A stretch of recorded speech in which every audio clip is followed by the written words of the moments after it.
책 러시아가 승리한다면 이 책은 그저 예언서가 아니라 오히려 그 일을 방지하고자 하는 예방적 시나리오를 담고 있는 책입니다. 러시아는 절대로 멈추지 않을 것이다. 그러므로 유럽도 끝까지 가야 한다.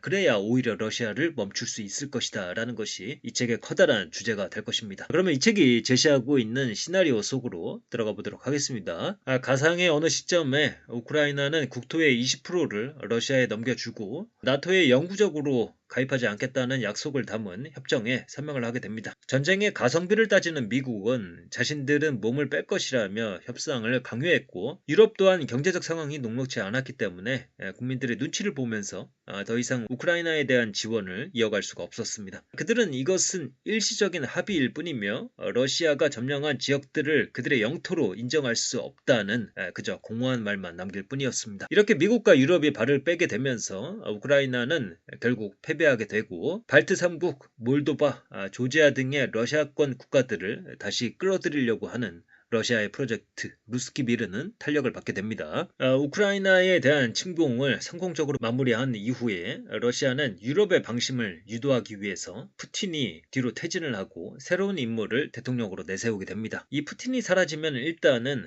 새로운 러시아가 등장할 수 있는 기대감을 유럽에 심어줄 수가 있을 것입니다. 전쟁에 대한 지원을 반대하는 유럽의 정치인들은 새로운 개혁적인 지도자가 어떻게 하는지 보자며 여론을 환기시키는 기회로 삼을 수 있을 것입니다.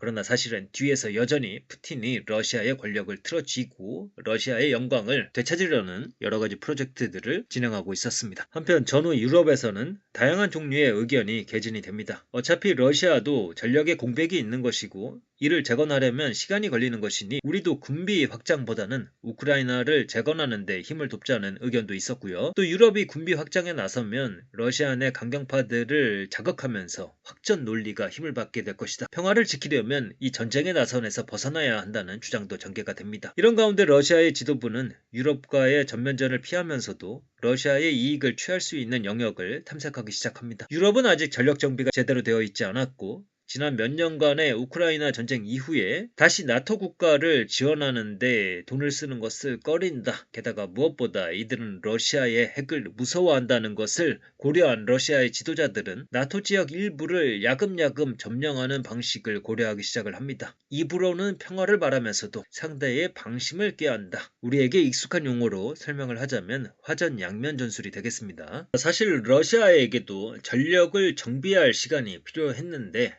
그렇게 되면 유럽에게도 시간을 주는 것이기 때문에 러시아는 빨리 움직이기로 결정을 합니다. 나토 지역 일부를 점령하고 제한된 점령지 이상으로 더 이상 확전할 생각은 없다라는 식으로 가자. 이것이 러시아의 계획이었고요. 유럽도 제3차 세계대전을 원하지 않기 때문에 소규모 정도의 영토 점령을 강하게 맞받아쳐야 하는지 고민하게 될 것이라는 것. 러시아의 공략 포인트는 여기에 있었던 것입니다. 그리고 만약 유럽이 진심으로 대응을 해오면 그때 병력을 빼버리면 된다라는 계획도 세우게 됩니다.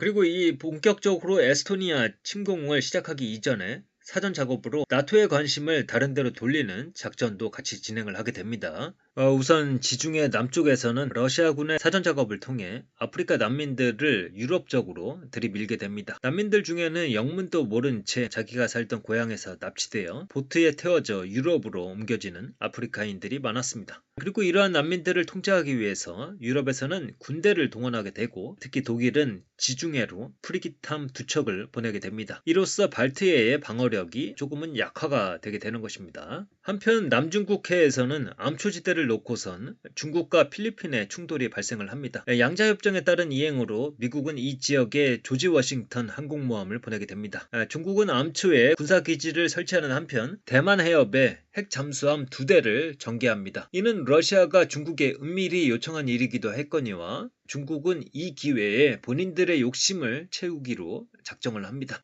그리고 드디어 러시아가 에스토니아 침공을 감행합니다. 러시아의 병력이 에스토니아로 향하는 움직임이 미국에게 포착이 되었습니다. 미국 대통령의 고민이 시작이 됩니다. 이 고민은 러시아군을 막아내면서도 3차 세계대전으로 확장되지 않도록 적당선을 타야 하는 그러한 고민입니다. 한편 이 접경지대에 위치한 에스토니아의 나르바를 불과 몇 시간 만에 러시아가 점령하는 데 성공을 합니다. 명분은 있었습니다. 에스토니아 내에 있는 러시아인들이 언어와 문화가 핍박당하고 있다. 또한 이들의 투표권을 박탈한다는 내용과 이들을 에스토니아 안보의 위협감으로 여기는 내용들이 온라인에 퍼지고 있었습니다. 소문의 근원지가 어디이건 하여간 러시아는 이를 명분 삼을 수 있었습니다. 유럽의 지도자들 중에는 이러한 사정을 이야기하는 사람도 있었습니다. 예컨대 프랑스 대통령은 러시아도 나토와 전쟁을 하려는 것이 아니라 에스토니아 내 자국민들을 보호하려는 것 아니겠는가 라고 말을 합니다. 하여간 이 모든 게 가상의 시나리오이지만 이것은 독일의 정치학자인 저자의 관점에서 본 프랑스 대통령의 이미지라고 할 수가 있겠습니다. 그 다음에 친러시아 국가인 벨라루스에서 군대를 동원하여 리투아니아의 수도인 빌뉴스와 50km 떨어진 곳에 훈련은 명목으로 군대를 파견하여 압박하게 됩니다. 벨라루스의 왼편에 폴란드가 보입니다. 요새 우리나라로부터 무기를 대량으로 많이 구매하고 있는 국가인데 친러시아 성향의 벨라루스와 국경을 맞대고 있기 때문에 폴란드의 급한 사정이 이해가 되는 부분입니다. 러시아의 에스토니아 침공에 대처하기 위해 모인 회의에서 미국 대통령과 유럽의 지도자들은 나토 5조의 발동에 대해서 의견 차이를 보여주게 됩니다. 작은 도시 하나 때문에 3차 세계대전을 감행할 수 없으며 특히 러시아가 더 이상의 영토 확장 의지가 보이지 않는 한 나토 5조를 발동시킬 수 없다는 것이 미국 대통령의 주장이었고요. 또한 이 조약을 발동시킴으로써 나토가 집단 대응에 나서지 않으면 유럽의 안보 체계가 무너지게 되고 이로써 다시 한번 러시아가 승리하게 된다고 보는 것이 독일 총리의 주장이었습니다.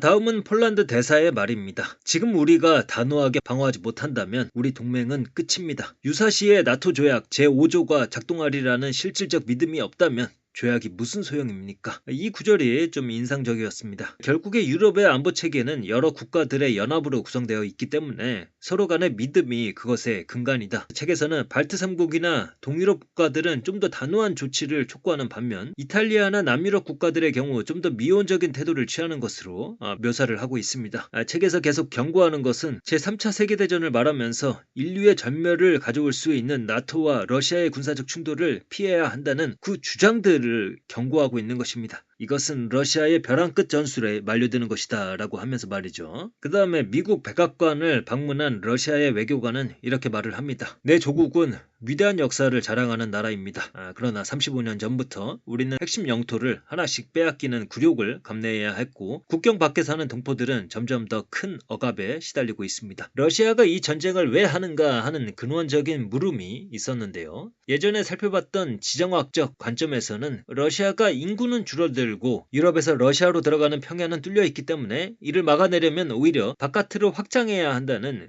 그런 논리를 살펴봤었는데 오늘 이 책을 읽으면서는 제국의 화려한 과거를 되찾고자 하거나 혹은 민족을 돌봐야 한다는 민족주의가 강조되는 모습을 볼 수가 있습니다. 그래서 에스토니아 침공이 결국 미국의 동맹국 영토를 침범한 것이다 라는 미국 측 주장에 러시아의 외교관은 이것은 단지 우리 민족을 보호하기 위해서 진입한 것이다 라면서 그 전에 수차례 에스토니아에 경고를 했지만 받아들여지지 않았고 결국에 러시아가 행동할 수밖에 없었다라는 논리로 받아치는 것이죠. 책의 시나리오는 결국에 나토가 5조를 발동시키지 않는 것으로 결론을 내리고 있습니다.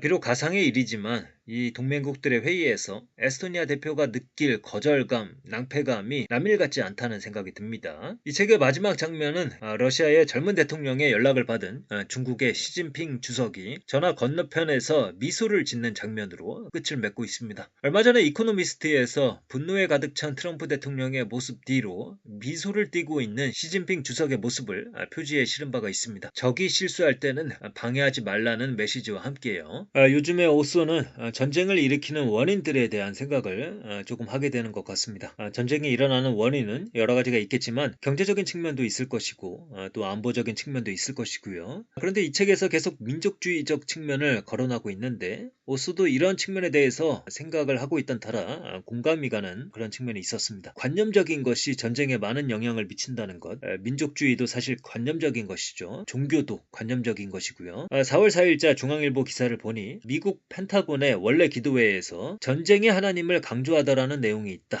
반면에 교황은 하나님을 평화의 왕으로 강조를 하면서 전쟁 정당화를 위해서 하나님을 이용하지 말라고 일가라는 내용도 소개를 하고 있습니다. 이런 것들이 관념의 싸움이다 라는 생각이 들었습니다. 사실 나토 5조를 발동시켜야 한다는 것의 본질도 집단안보체제라는 관념을 지켜야 한다는 것이죠.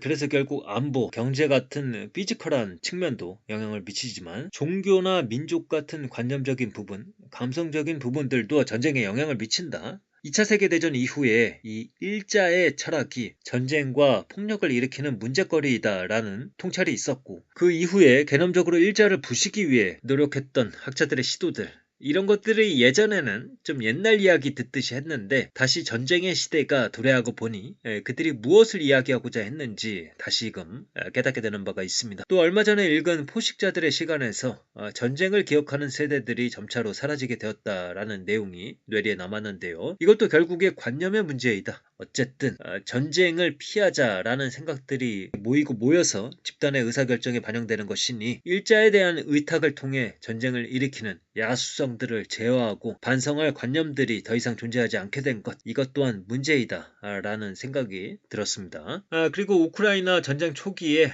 유발 하라리의 기고문도 생각이 납니다. 우크라이나가 전쟁에서 지면 이제 많은 국가의 지도자들이 러시아처럼 행동을 할 것이라고 예상을 했는데요. 그리고 전쟁과 독재의 시대가 도래를 할 것이다. 이것도 결국에 생각과 관념이 중요한 것이다. 하나의 사례를 보고 그것이 각국의 지도자들의 머리 안에 가능한 개념으로 자리를 잡는다는 것이죠. 러시아가 한번 국제법을 무너뜨리자 이게 이제 유행처럼 번지게 되는 현상들. 사실 국제법이라는 것도 관념일 뿐이죠. 결국에 인류의 다수가 어느 쪽의 관념을 주로 선택하느냐에 따라 그때그때 역사가 바뀌는 것이고, 지금의 세상은 지금 현재의 인류가 선택한 관념이 지배하는 세상이다. 그러면 저자가 책 후기에서 이야기하고 있는 부분들을 마지막으로 짧게 나눠보도록 하겠습니다. 아까 시나리오에서 나왔던 것처럼 핵무기에 대한 공포감이 유럽인들을 주저하게 만들 수 있다는 것 지적을 했고요. 특히 전직 군인들, 언론인 중에서 공포 장사를 하는 사람들이 있었고, 이들의 생각이 대중에게 널리 주입이 되면서 러시아의 조건을 수용하고 우크라이나 전쟁을 빨리 끝내야 한다는 정치인들 또한 늘어나게 되었습니다.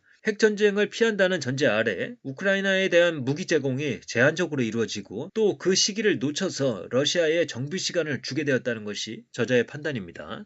그리고 전략적인 목표도 불분명했습니다. 유럽이 진짜로 두려워하는 것은 러시아가 전쟁에서 패배하고 내전이 일어나서 수천 개의 핵무기를 통제할 수 없는 상황으로 치닫게 되는 것입니다. 그리고 저자가 보기에 무엇보다도 푸틴의 의도에 대한 오판이 무엇보다 컸다고 보고 있습니다. 애초에 푸틴은 타협할 생각이 없었는데 이것을 유럽이 너무 늦게 깨달았다는 것을 이야기하고 있습니다. 세 번째로는 유럽이 오래된 전쟁으로 인해 정신적으로 탈진하게 되었다는 것입니다. 전쟁이 길어질수록 전쟁에 대한 피로감이 높아지고 경제적인 문제가 돌출되면서 우크라이나를 계속 지원해야 하는가라는 질문들이 생기게 되었습니다. 이는 러시아가 예상하고 원했던 것입니다. 이런 과정을 통해 결국에 나토 제5조를 발동시키지 못해 유럽의 안보 체계는 붕괴하는 것이 아닐까 하는 것이 저자의 두려움입니다. 이것은 러시아가 궁극적으로 전쟁을 통해서 달성하고자 했던 목표이기도 하고요. 푸틴은 이것을 역사적 사명이라고 여기고 있다. 저자가 이런 예상을 하는 것은 이런 예상을 함으로써 이런 일들이 벌어지지 않게 만들려고 하는 것이죠.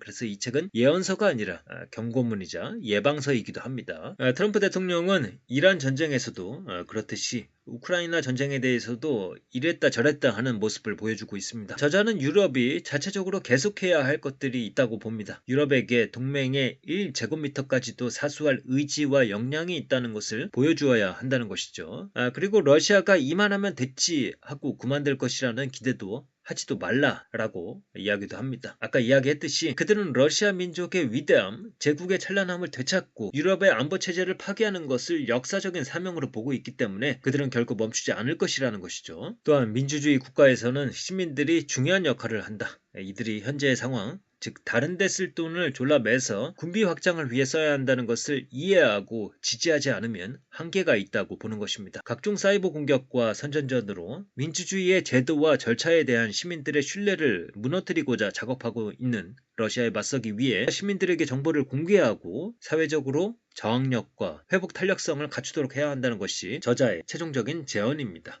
오늘 살펴본 책 러시아가 승리한다면, 이 책은 독일 아마존 종합 베스트 1위 작품이다 라고 소개가 되고 있습니다. 아무래도 유럽의 현지인들에게는 섬뜩한 내용으로 다가올 수가 있을 것 같습니다. 물론 국제정세에 민감하게 반응해야 하는 우리나라에게도 좋은 교훈을 줄 수 있는 책입니다. 책 자체는 매우 얇은 책이라서 금방 읽을 수가 있었습니다. 오소가 오수가 가끔 지정학 책들을 소개해드리곤 했는데 그 구체적인 내용들은 기억이 안 나더라도 한 두 줄로 요약할 수 있는 정도의 메시지는 뇌리에 남아서 국제 정세를 판단할 때 그 근거가 되어주는 것 같습니다. 때로는 그들의 말 자체가 도움이 될 때가 있고 또 때로는 그러한 생각을 하는 이들이 어느 나라의 지도부에 있겠구나 라는 정도의 생각으로 이어지기도 하고요. 이 책도 오수의 뇌리에서 미래의 일들에 대한 예언이 아니라 현재의 유럽의 관점과 사정을 이해할 수 있게 하는 하나의 근거가 되어줄 것이라는 생각을 해봅니다. 그러면 오늘의 내용을 마치도록 하겠습니다. 감사합니다.